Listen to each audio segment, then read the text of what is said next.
লিখেছেন মহসিন রেজা, কণ্ঠে আমি আনিশা জামান মনি। কিছুটা সময় আমি নিজেকেও দেই, আয়নায় ফ্যাল ফ্যাল করে নিজের দিকে তাকিয়ে থাকি।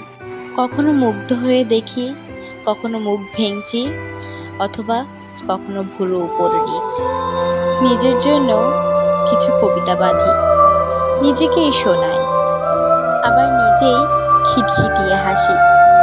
যে কথাগুলো কিংবা যে দুঃখগুলো কাউকে কখনো ভাগ করা যায় না, তা আস্তে করে ফিসফিসিয়ে বলে দিই নিজের কাছে। অন্ধকার যখন গলা টিপে ধরে, তখন নিজের দুটি হাত বাড়িয়ে দিয়ে নিজেকেই বলি, এই তো আমি আছি। হ্যাঁ, একেই আমি নির্যাপন বলি। আর এই নির্যাপনেই অনেকখানি সুখ বর্তমান।